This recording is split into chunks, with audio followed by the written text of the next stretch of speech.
चार दोस्त अमन, रिया, कबीर और साना शहर की भीड़ से दूर एक पुराने काली घाटी जंगल में एडवेंचर के लिए जाते हैं।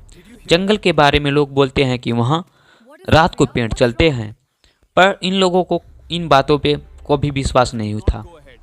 शाम होते होते हवा ठंडी हो गई। रास्ते में एक पुराना लकड़ी का बोर्ड दिखा, आगे मत जाओ, जो जाता है वापस नहीं आता है। सब हंसते हुए आगे बढ़ गए। रात तक वे लोग जंगल में के बीच पहुंच चुके थे। अचानक जंगल की हवा रुक गई। कुछ सेकंड के लिए पूरी जंगल में बिल्कुल सन्नाटा छा गया। फिर एक फैंटेसी आवाज़ सुनाई दी, कोई है, मदद करो।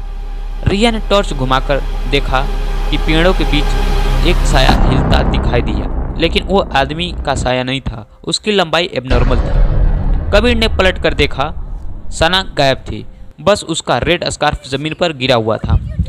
अमन पैनिक में चिल्लाया, सांसा कहाँ हो? जंगल में सिर्फ उसकी आवाज़ की इको गूंजने लगी और उसके बाद एक चाइल्ड लाइक जिंगल। रिया की टॉर्च पेड़ की तरफ गिरी और वो पेड़ थोड़ा सा हिल रहा था, नहीं चल रहा था।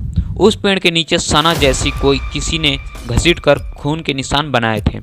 अमन ने आंखों से देखा, एक लंबी काली उड़ेन जैसी बॉनी आर्म सना के अंधेरे में खींच रही थी। तीनों दोस्त भागकर एक खुले ग्राउंड में पहुंचे। पीछे से लकड़ी टूटने, दौड़ते कदम और ब्रांचेज के घिसने की अजीब आवाज़ आ रही थी। जंगल का पूरा एटमॉस्फेयर जिंदा लग रहा था। फिर बीच में एक डिफॉर्म ट्री स्पिरिट उभर कर आया। उसका चेहरा आधा इंसान, आधा सूखा हुआ ट्रंक, आंखों की जगह खोखले गड्ढे और उसकी उंगलियों से मिट्टी और खून टपक रहे थे। वो धीरे से बोला, तुम लोग भी यहीं रह जाओगे? जैसे दूसरे रुक गए। तीनों भागने लगे, पर जितना दौड़ते रास्ता वापस वहीं आता। कबीर जैसे ही जमीन पर गिरा, उसे नीचे से कुछ पकड़ लिया, जैसे किसी पेड़ की रूट हो, और वो मिट्टी में धंसता गया। एक झटके में वो नीचे की मिट्टी में डूब गया। अमन और रिया चिल्लाते रहे, पर कोई बचाने नहीं आया। रिया पलट कर देखती है, अमन भी पेड़ के ट्रंक में हाफ एब्जॉर्ब था, बिल्कुल स्टैचू की तरह।